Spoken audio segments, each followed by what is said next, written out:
Good evening. Thank you, everyone that's joined us. This is our community forum that we share with the Residents Association, and we hold it normally every couple of months, but we'll update and let you know in advance when we're holding them. They're normally on the last Thursday of the month, but we'll let you know the next one, which will be September, but we'll share that through the Facebook and through the WhatsApp groups.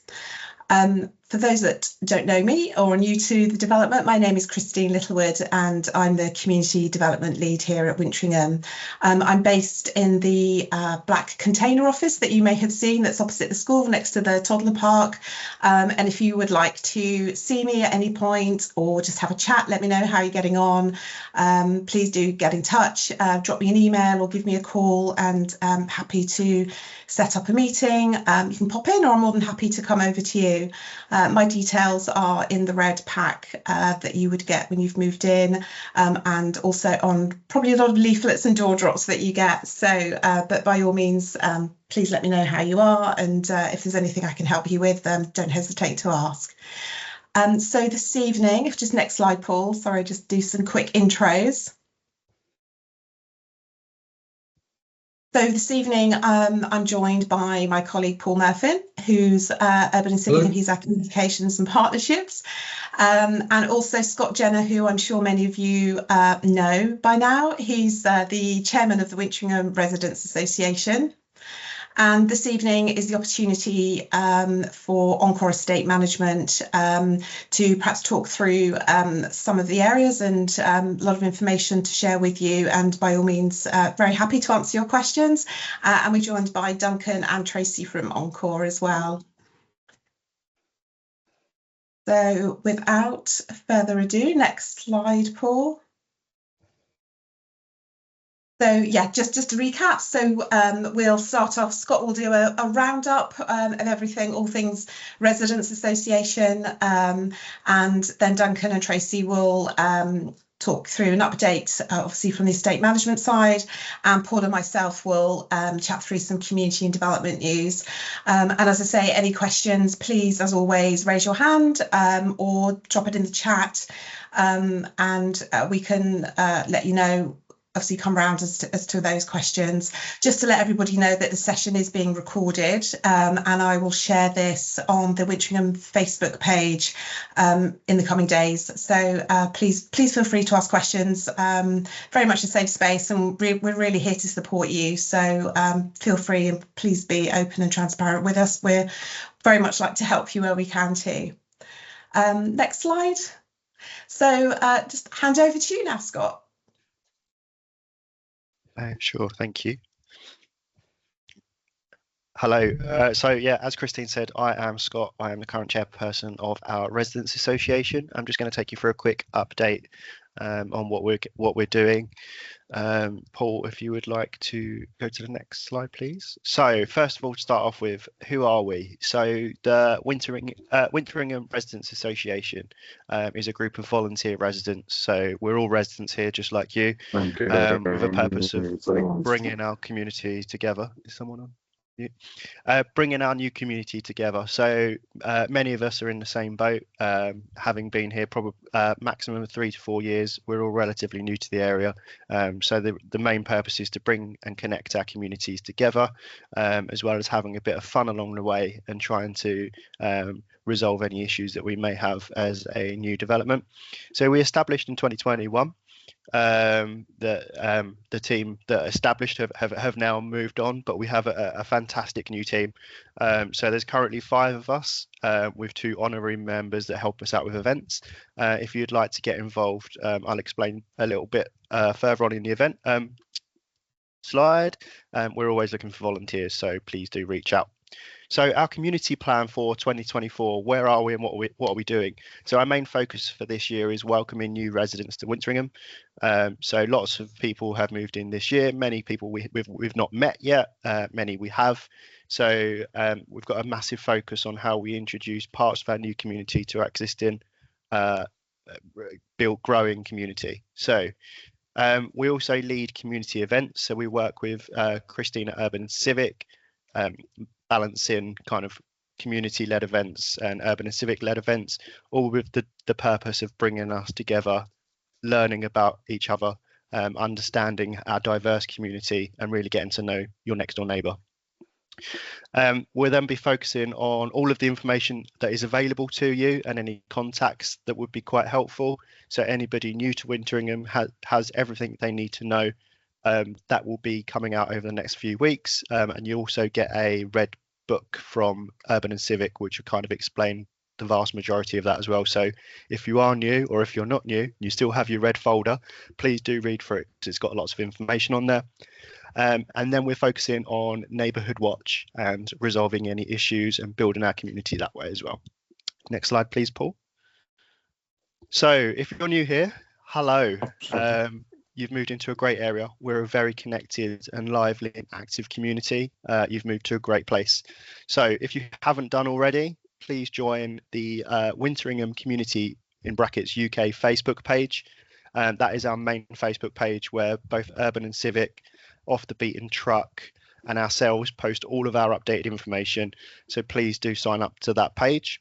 We also have a Residents Association website, which I'll share a link to later on in the slide, but you've got the link there as well. So outwintringham.org.uk. We try and update that as often as possible. We also have a set of community WhatsApp groups. So for each house builder / a total community, if you don't know what house builder you are, reach out and we'll be able to kind of help you with that as well. But that's a very active community and it's a very quick way of getting responses if you have any questions. Join one of our many community events. So we hold loads. We will go through this again shortly, but we hold a lot of really good events that are really reflective of our community. Everyone that comes along does give really good feedback. So please do come to any event that we hold alongside the Urban and Civic events, which Christine will touch on in her slides. And lastly, say hello. So like I touched on at the beginning, a lot of your neighbours are in the same boat.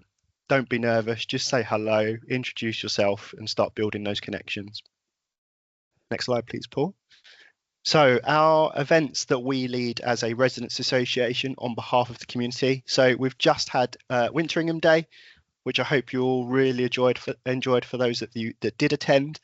Next on our calendar is the Halloween Pumpkin Trail that will be back this year, as well as our very popular Diwali event, which is supported by Urban and Civic. And this year we're looking at introducing some kind of Christmas fair. However, that is TBC on the date and exactly how that looks. So that'll be alongside one of the events that Christine holds at Christmas as well. And then Lunar New Year will be back this year, date TBC, but again, that'll be supported by Urban and Civic. That was a very popular event last year, so we will be returning that. If you have got any ideas or anything you'd like to look at throughout the year, please do reach out. We are open to suggestions. Next slide, please, Paul. So Neighbourhood Watch, please do join. So these are the links on the screen on how you join. First of all, how you join Neighbourhood Watch, and then how you join the Wintringham Neighbourhood Watch. This will just keep you updated with anything going on in the area. And we also have a Neighbourhood Watch WhatsApp group, so you can share information really quickly as well. So it's really important and really does help build a connected and safe community. So please do sign up if you haven't done already. So lastly, as I touched on, we have our website. So if you've got your phone out, if you're not using it to access this, please do scan the barcode. If not, we can share the website after. But this will take you to our website, which we'll be updating shortly for kind of the rest of the year and the plan. And we'll also be spreading words for new residents around lots of information about us, about the development and about St. Neots. So please do keep track of that site. Next slide, please, Paul. And lastly, just to touch on, I thought it was really important to touch on it. So Wintringham Day that we held in May was our first kind of annual community event. So we did this partnering with Urban and Civic. We had lots of fun games. The weather was amazing. So for everyone that attended, thank you. It was a really good day. For those of you that maybe wasn't here or wasn't able to attend, I'd thoroughly recommend coming to the next event because this was really good and lots of people did start to build those connections and you can see kind of lots of groups of friends now. So it's a really lovely event. please do attend them whenever you can. But I think that's the update from me. If you have any questions, please do reach out. There's a contact form on our website, or I'm on WhatsApp, so please do say hello. Thank you. You're on mute, Christine. Apologies. Just say thank you very much. And as Scott said, I'm sure he would be really grateful for volunteers to get involved to help out with all sorts of things. But please get in touch and help out with events or any ideas, brainstorming. We work really closely together, so we'd love to hear from you. And I'm sure Scott could do with some support too. Okay, so we're going to pass over now to Encore Estate Management just to talk through their slides. So handing over to Duncan, is that right? Or Tracy? Yeah, yeah, thank you. Okay, thank you. So for those of you who don't know myself yet, I'm Duncan Johnson.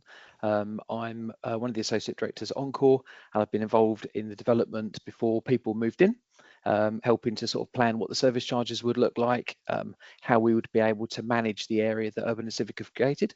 And Tracy, my colleague, I'm sure many of you have met, is the estate manager, so looks after the day-to-day operations around the development, is on site regularly. I think has met quite a lot of people already, and is often up for meeting more people, aren't you, Tracy?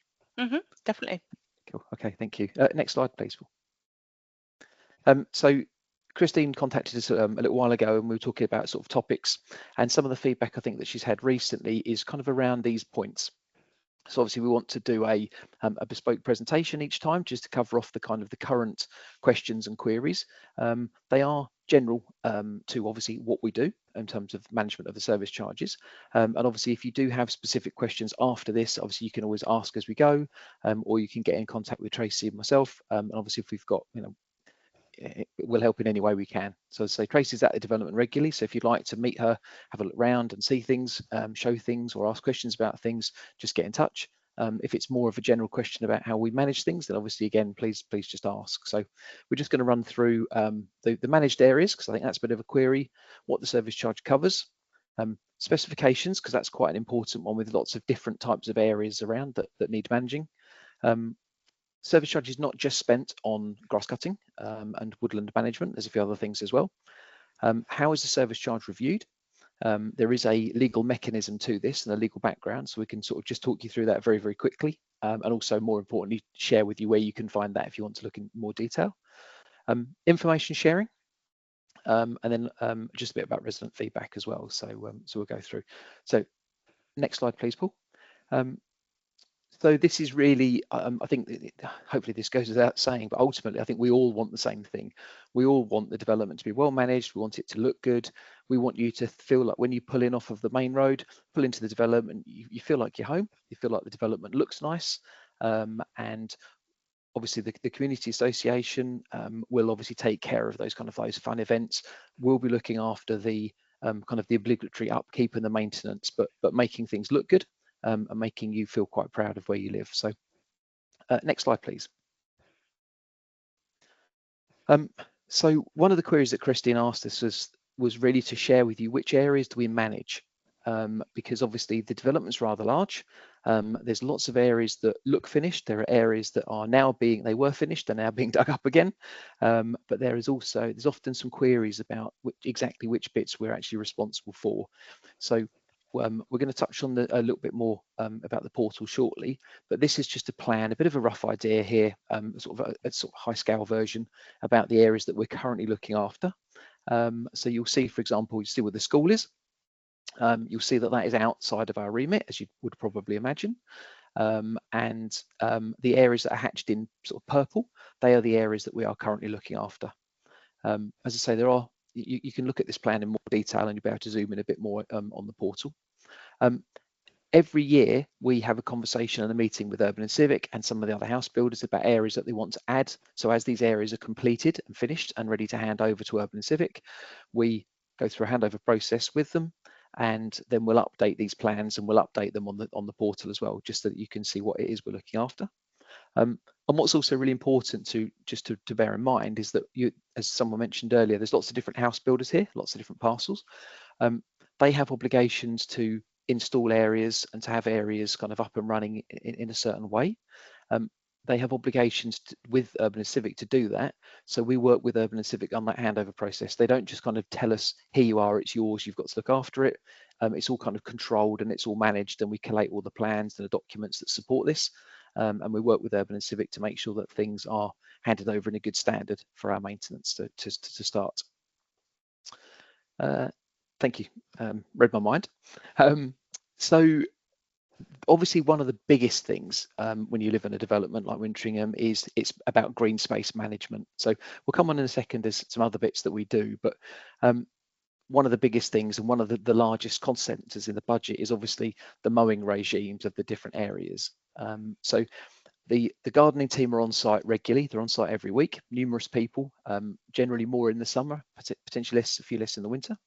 And they've got a plan, which we're going to come to a bit about the specification shortly, with all the different types of areas, all the different kinds of planting that are on. They have a different maintenance regime. So you'll see what we call amenity grass, which is cut regularly, kept nice and short and nice and tidy. You've got some amazing wildflower around the developments. That has to be managed in a very specific way. We also, as the list says here, we've got the maintenance of the trees and the woodland and the buffer zones. You've got some great little play spaces as well. So we make sure that we have safety audits done at the play areas.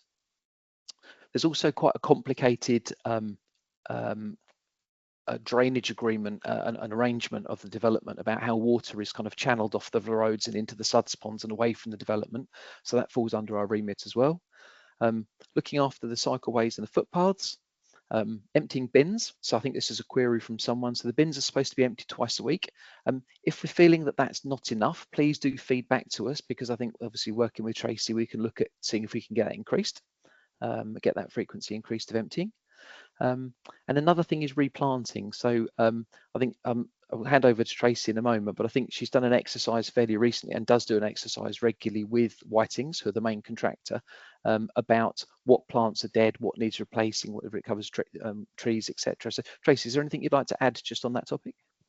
I would like to say we have recently gone through and replaced around 20 trees throughout the managed areas, but there's another 20 to be replaced in autumn. So it is an ongoing project. So there are several dead trees on development, but they are due to be replaced in the autumn, and we are aware of those. The other thing is that I've arranged for a tree survey to be undertaken next month, which will also encounter those trees. Okay, thank you. So yes, absolutely. So in the estate management deed, it talks about the services that need to be delivered, and obviously one of them is obviously the safe management of the woodland and the trees. So part of our remit is to go around, make sure that we get a survey carried out on a regular basis, and our arboriculturalist will obviously then assess each of the trees. They will let us know if there are any works that need to be done urgently, if there are any works that could be done but they're less urgent, or if there's something that is more advisory, and then obviously we can put together costings on that. Similarly with the replacement planting as well, we know there's areas around the school and other areas on Wintringham where there's replacement plants, and again these are scheduled to be undertaken in October, November when it's the planting season. Okay. And just a reminder on the bottom there that in terms of service charges, the development is not split into you pay for the kind of the area that you live in. What we're finding is that sometimes people kind of think that their money just goes towards their area, and they kind of question why are they paying for the upkeep of a suds pond that might be a kind of a 15-minute walk away. But ultimately, the development is seen as one whole area, and the managed areas are classed as one single entity, and those areas will grow as they're finished and they're handed over by either Urban Civic or by the house builders. And then they all become part of that one single company. So everybody who moves in, they pay from the date that they own, that they complete on the purchase of the property. Everyone pays the same value, whether they're privately owned or housing association, etc. Everyone pays the same rate, and all of that money goes into one big pot to look after the development as a whole. So it's quite important, because we do get queries about that sometimes. It's not just the flower beds or the areas just in front of people's properties. It's one big entity as a development. Okay. Next slide, please. Thank you. So in terms of the specification, there is a very big, very comprehensive document that was put together as part of the planning for the development, and that specification has been given over to Whitings, the contractor. There's an awful lot of detail, and obviously, like a lot of these things, it has to be reviewed regularly. Obviously, we all know what climate change has been like recently. We're getting longer, sort of drier periods. But what we've done is we've kind of distilled the nuts and bolts of the actual specification. We've put it into a far more user-friendly document, and we've made it available on the portal. So that will be for people to access. We're going to touch on the portal shortly, but that's been available since about March last year. There's a number of documents on there, including the managed area plans. And it's just designed to make it so, because there's an awful lot of paperwork on there, and lots of it gets reviewed and superseded and changed, etc. But so this is designed to be a bit more user friendly. Just to update you on that, Duncan, the portal that was before has now been replaced with what's known as the Places app. So all owners should have received communication this week advising them of the app, and I think there's several owners that have actually joined the app in the last couple of days, so everyone would have received notification the last couple of days as to how they are able to join that. So that does actually supersede the portal that was before. Okay, it's a great app, really user friendly. Thank you. Oh, brilliant, thank you, that's good. So all of this information will be made available. I think like everybody, what we're really trying to do is kind of give you a central place you can go where there's an awful lot of information, because if we write to people, obviously you can receive lots and lots of paperwork, and it can sometimes be a little bit cumbersome and a bit unwieldy. So we find it sometimes a little bit easier for people if they just know where to look on the app. You can read it in your own time. You can perhaps read a couple of pages, put it down, go back to it another day. So the idea is that we have this kind of information sharing platform, and you can do some really good things on it as well. You can get in touch, you can report things. There's a variety of kind of contact points on there as well. So that's a really good asset, and far better than the old sort of slightly clunky portal that we used to have. But as is evolution in tech, which is very good. So thank you, Paul. So I mentioned earlier on, so what else is the money spent on? So obviously it's not just grass cutting and tree management.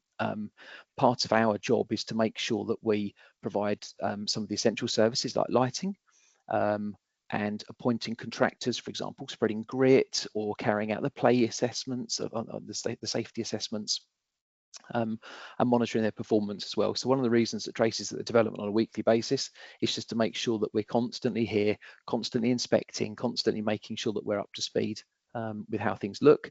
We're more than happy to receive feedback from residents. Obviously, we have a great relationship with Christine and the rest of the UNC team if there's questions and queries. So that's kind of like a large part of our job. Tendering of contracts. So again, we don't just put somebody in place and then leave them there and don't worry about it. We're constantly looking after them, making sure that they are delivering the services that we want to deliver on your behalf.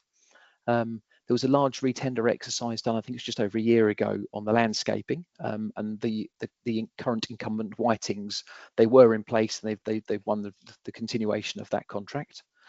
As I mentioned earlier on, Tracy, do you want to talk a little bit about your development inspections, your QSAs? So my QSAs, I'm on site at least once a month, but as I'm local to the area, I tend to be there more than once a month, because it literally is 5 minutes from my doorstep, which is great, because it means that I can be on site whenever is necessary and whenever I need to be. I'm always happy to meet any resident if they have any queries or want to discuss anything. We do report to Urban and Civic on a monthly basis.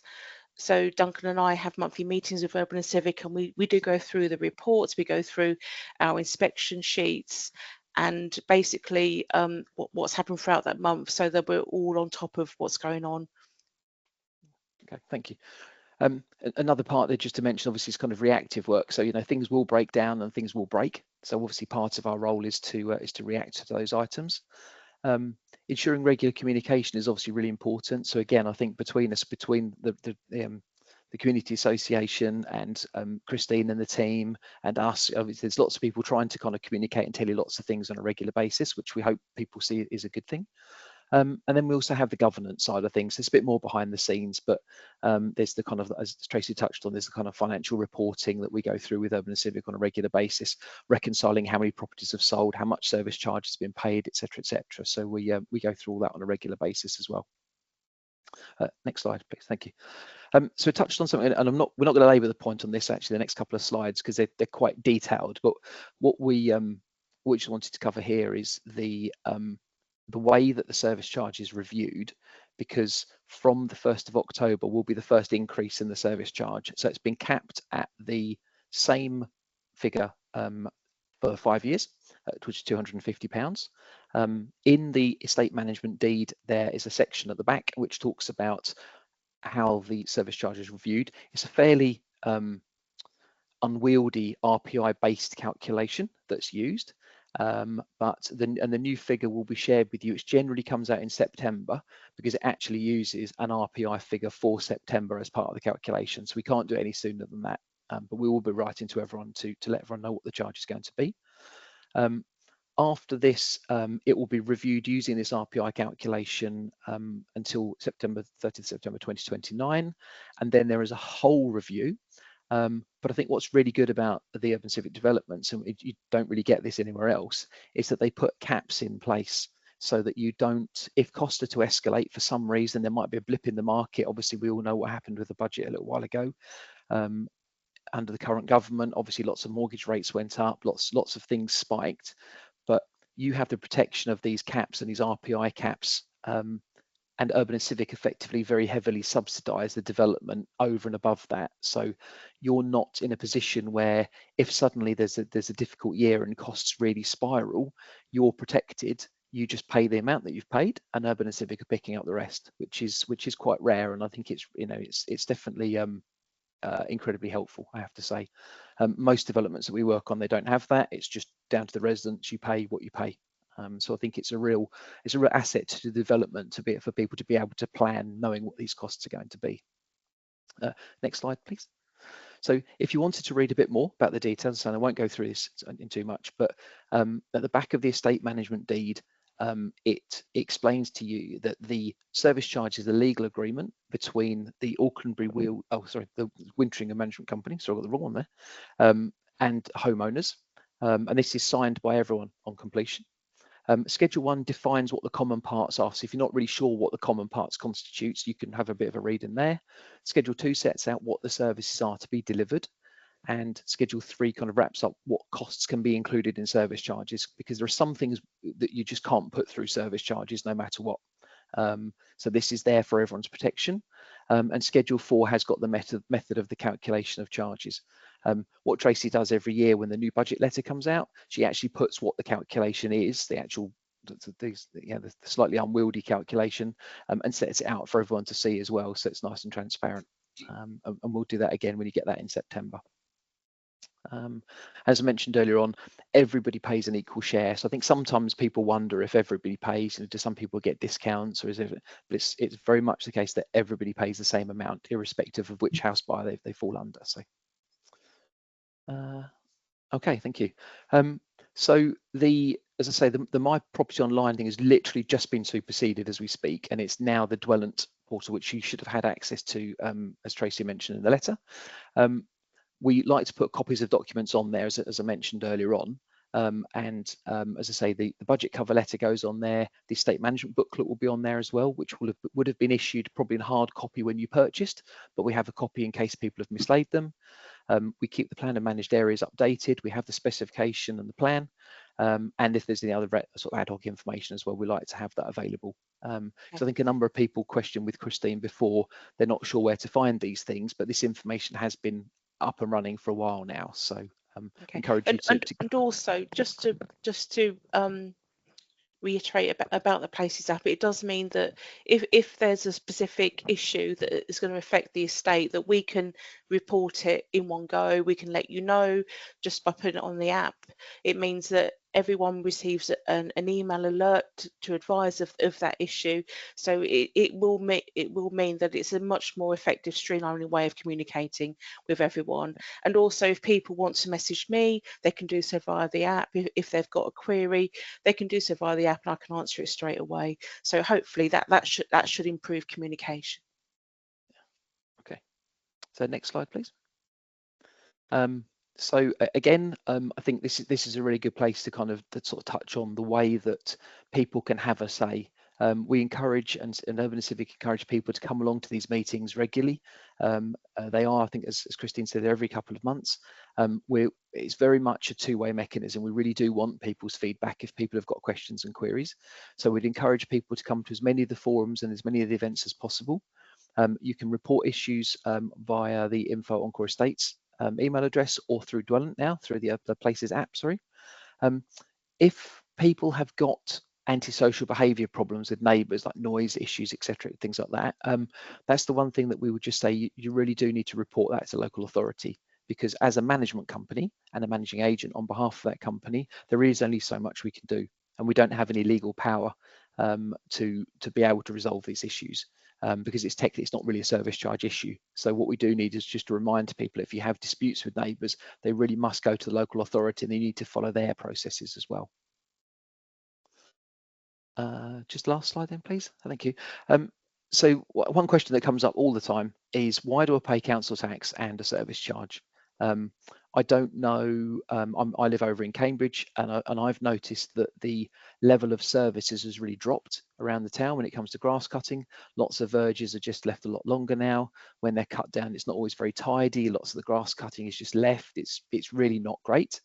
And the benefit that you have of paying a service charge is that we will use that money to look after the land that is not adopted by the local authority, and they will use your council tax to look after the areas that they do look after that are adopted. And there's actually two very distinct different groups of land and different groups of services. Obviously, the council tax goes to providing your essential services, emergency services and refuse, but we use the service charge to maintain the private land. So for as long as we've got that money coming in, we're able to maintain the higher standards of specifications of grass cutting and presentation, and which is what we really want to aim for people to feel really proud when they come home. And obviously the local authority, I think lots of people have seen, there's been enough stuff in the news recently about it, about cutbacks to local authority funding, etc., but the advantage of having a service charge is that we can use that money to keep the development looking really, really good and protect the asset, which is ultimately your home. So that's my last slide. Does anyone have any questions at all about service charges or any queries? Or I think I did see a conversation here about arranging a walk around with Tracy, but obviously Tracy's mentioned it's not a problem at all. We can do that. But if nobody has any other questions, I shall say thank you and hand back over to Christine. Thanks, Duncan and Tracy. Thank you very much. I know that's quite a lot of information to digest, particularly if you're new to Wintringham, but as Duncan said, please feel free to email them direct on the info email, and also through the app now. If you sort of need some more information about the app, I know it's kind of recently launched across other developments as well, but I'm sure they'll support you in working through that. But we hope that helps as well. One of the things we're also looking at is doing some drop-in sessions. So that's something we'll look maybe in the coming months, but we'll invite Encore at the moment every couple of months to the forums. And if you would like to meet Tracy, as Scott has done too, please get in touch and hopefully we can explain that a little bit more. Okay, so just from my side, just a couple of updates from the community perspective and with events. So it's been great to see so many people at events recently. Thank you for attending those, and I hope that's helped you try some new things in the area, get to know local partners and clubs and suppliers, and also meet your neighbours and get to know the community around you. So the last event we had was our Sport and Wellness Taster Day, which I hope everybody enjoyed. The next event we've got coming up is in a couple of weeks, is Wintringham on Wheels. So for those that haven't attended this event event before, it's an opportunity to try lots of different bikes and to take them around the leisure route, also get to know local suppliers. And the event is also hosted with our sustainable travel partner, Go Travel Solutions. And as you know, for Wintringham residents, if you sign up with them, it's completely free and you get lots of incentives and lots of opportunities to use vouchers, including a £50 cycle voucher. So they'll be on site. They'll also have some information, sort of local connectivity information as well. Lots of fun activities for the children. We've got the bubble bike and the smoothie bike again. So do come along. It's on Sunday, the 14th of July. And it's a completely free event, very family focused, but something for everyone. So I hope to see you there. And then just kind of a quick whistle stop tour of the rest of events of the year. We've got our summer pop-up street food, which is really popular. The weather's on our side. It's an amazing event. We bring the deck chairs, lots of food trucks and music. We have a lovely bar truck with cocktails, beer, obviously non-alcoholic options too. So do please come along to that one. And we'll be sharing the history of our heritage with our archaeology event in September. Wildlife Trust will be back with us in October for an event around wildlife features and for children really to get involved and find out more about how you can support the development with our wildlife there. Diwali again will be our third one in November, so I know Scott's gearing up to that as well with Jan, so hopefully we'll do another successful event for you in November, and we'll round up with a couple of events for Christmas. We'll have the St. Nick's Big Band, I think, are with us this year, some lovely food again, and a couple of events around that, which Scott mentioned. We're looking at a Christmas fair, so hopefully bring that information to you soon. Next slide, please, Paul.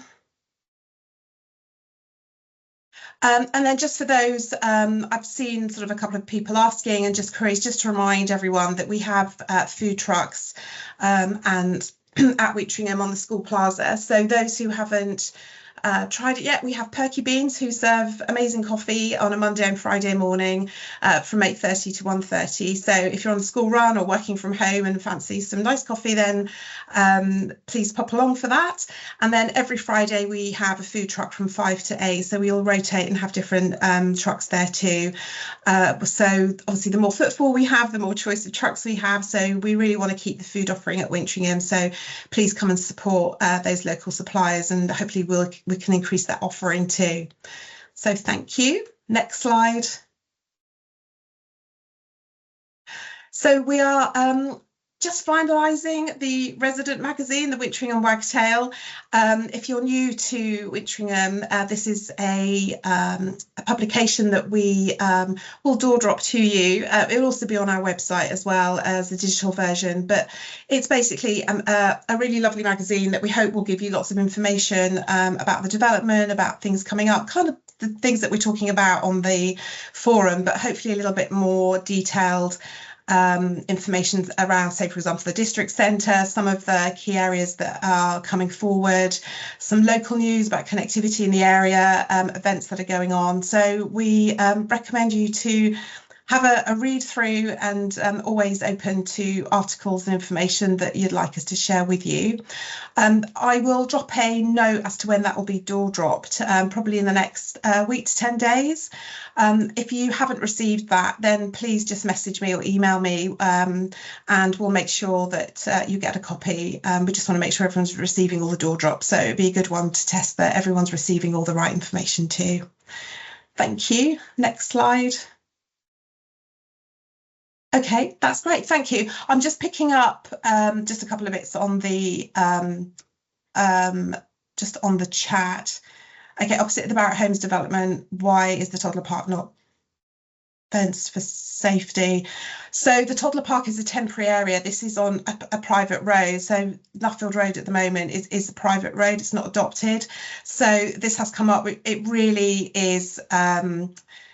It's not going to be fenced at the moment. It is a temporary park, and all we can say really is that children need to be supervised.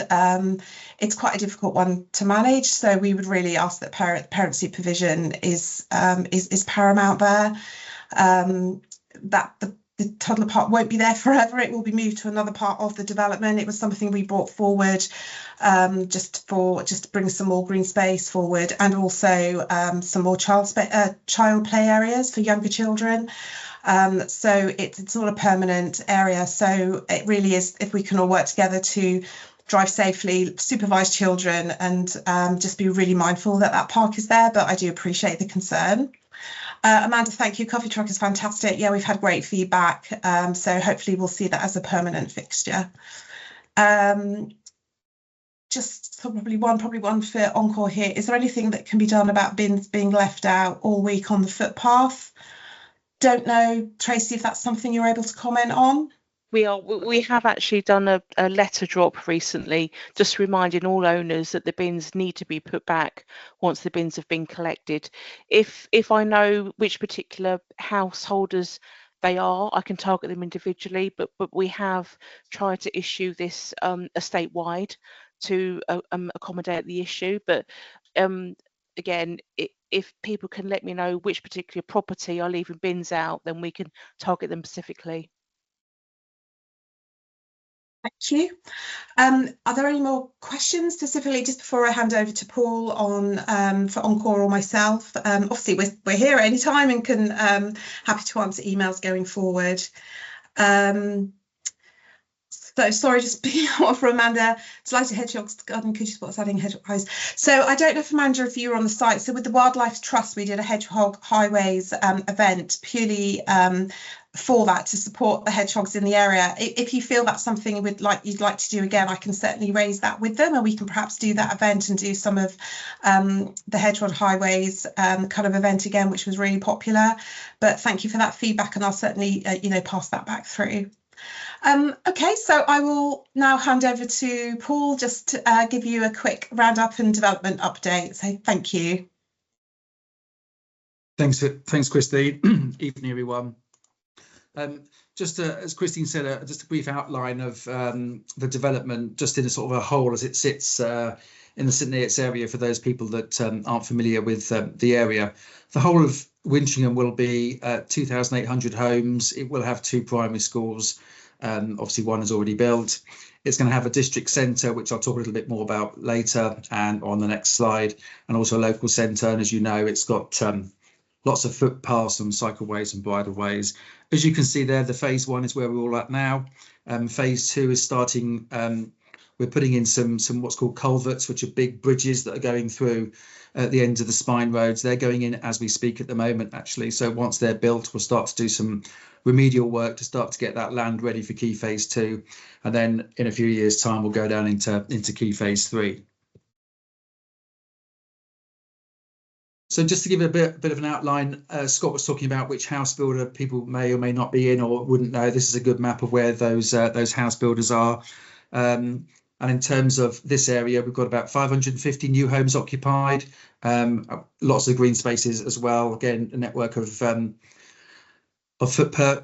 and cycleways, and a 2-form entry school, and a district centre, which is going to be sort of to the east of the primary school as it sits there.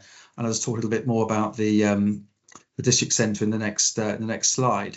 So it's a rough outline here, sort of us impression, but as you can see, there's the school to the left of the picture. There's going to be a food store to the right. We'll also have some employment space and also some a big large restaurant. We'll also have some sort of retail outlets. So it depends who wants to come forward for those retail outlets, but it could be an estate agent, it could be a hairdresser's, it could be a nail bar, those types of sort of smaller retail outlets. And to the middle of the district, eventually will come forward a community centre and a library and a health centre. And you may have also heard that we're talking to a leisure provider at the moment, quite a large leisure provider, to go in this section here. We're in talks at the moment. They're hopefully going for planning later this summer, and if planning is successful, they should be open sort of this time, sort of autumn of next year. So that's quite exciting. I think actually it was very brief because I'm not sure who's sort of been on here before, but there's any questions or answers. One thing I do also want to mention is the roundabout at the end. There's been a few questions. I did put on Facebook an update on that. They were hoping to have that open July 1st. That slipped a couple of days. The tarmac is going in on Monday, Tuesday. Weather permitting, it's not too warm. It'll be finished Wednesday and hopefully be open on Thursday. So apologies for the delay, but by the end of next week, that roundabout will be finished. That's just the roundabout, so you'll be able to turn left and turn right and come back on yourself by this time next week.